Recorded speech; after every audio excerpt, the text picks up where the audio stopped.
is fantasy.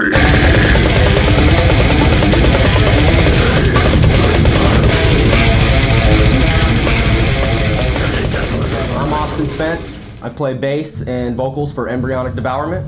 I'm Lauren Pike. I play guitars, rhythm and lead for Embryonic Devourment.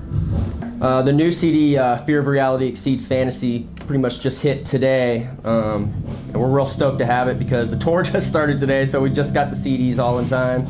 And it's been great. We had it recorded by Matt from Decrepit Birth.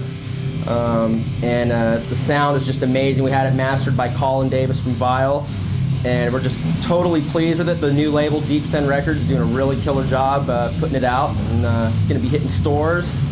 Right now you can order it online. And the reviews have been awesome so far. We've been getting some killer shows out of it. And you know, this is the follow-up to our first CD, Beheaded by Volition. So we're pretty happy. Lyrically, it's pretty crazy because basically what we're talking about is the reptilian agenda.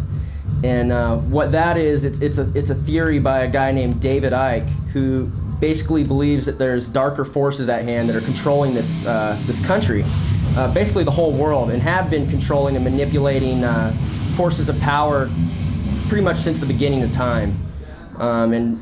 He believes it's a reptilian race, you know, creatures that were sent from another planet, basically, and we just think it's a really cool idea, you know, so we decided to roll with it, and we're starting to halfway believe it ourselves. So it's definitely something to just extend the mind, though. It's to so to speak, go beyond the box. You know what I mean? Think beyond the box. You have to allow your mind to go beyond what society, you know, tries to hold us at this certain tempo, this certain thing we should be. This, you know, we're trying to be exploratory as far as the things we do with our music and lyrically and musically. It's been years in the making, really, to lead up to this point, to lead up to this CD. Even we had a CD before on Grotesque Productions, Beheaded by Volition. And that was released out in Spain, and that was kind of, we were touching on some different subjects on that CD. That was more based around just being out on the ocean, being a pirate, and basically being the underdog and just taking and pillaging and raping. We like to definitely jump around. We bounce around with multiples. We're trying to, like I said, make the mind think again. You know, society is stuck in this thing where they don't think anymore. Everybody just kind of mindlessly does their thing every day, and nobody really stops to just go, you know. Right. What more is there? Is there more than this? Or is this it? You know what I mean? The stories that we tell and what could be considered folklore or whatever, what we tell and what we do, what we play, the music that we're trying to portray is, I mean, it's just out of this world, but it's like the things that you can't imagine anything that hasn't already happened, basically, and anything you could imagine, it couldn't be worse than anything that's already happened.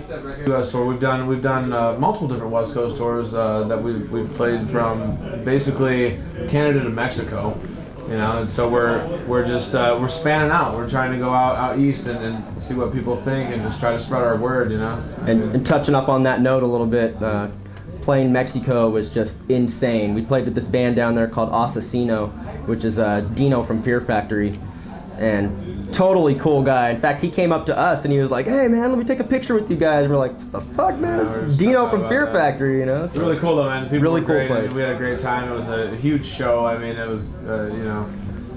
But the U.S. tour, though, is something we've been looking forward to for a long time. So we're finally to this point. We're kind of like, you know, swimming around with, you know, where are we at right now? You know, we're to the point that we wanted to be, but where are we really? So we're doing this tour. And we're gonna bring it to the East Coast. When we get back, we're gonna bring it to the East Coast because they've really, I mean, they've heard some of our stuff, but they haven't really seen anything. They haven't seen any brutality yet. I think lyrically, I mean, that's my best contribution to this CD. I think I had this crazy dream one night about just this whole reptilian race type thing, and I just decided to roll with it, you know, told the band about it, and we were super excited about it because, you know, you have bands like Nile, and they have their Egyptian thing, and you have, you know, Cannibal Corpse with the gore thing. We really needed to find our own niche and our own thing to talk about, and I think we found that now. So I would say, lyrically, it's just a great contribution to the scene in general.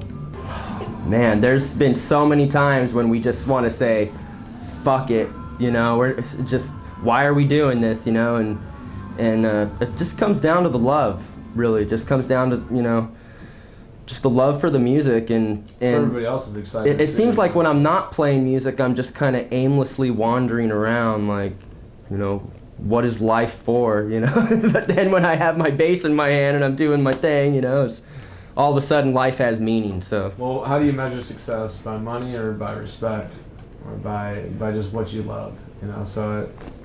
If we have the respect, that's all we care about, you know. Our the respect from our says peers, MTV, that's all we care. That's what we're about. We're not about, you know, the everyday consumer. We're not going to be in the judge's CD player, or, you know, or his daughter's, even, for that fact. Maybe, but maybe we will. You know, it's something that we found that a large age group of people are into us, and we get all these different emails every day about these different people, and they're just like amazed by what they hear, you know. And it's kind of cool. It's, you know, that older people, younger people, pretty much everybody, you know, can adapt to what we're doing, and they can like it. You know what I mean? Yeah, we got a good message to spread, man. We're you know, good guys. We're dedicated to what we do, which is important, and we're solid, man. Our lineup is solid and has always been solid. We don't do this kind of band swap thing, this kind of change the name 20 different times before we come up with something. We've always been Embryonic Devourment. We always will be. Yeah, this is just the beginning for us, and we really want to let people know that this is just the beginning. We plan on doing a whole lot more.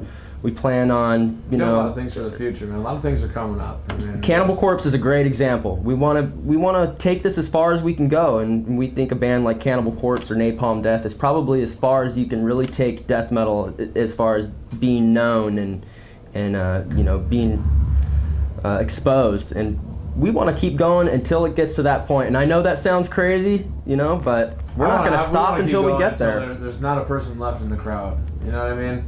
We'll play until they're done. When you guys are done with us, then we'll stop, maybe.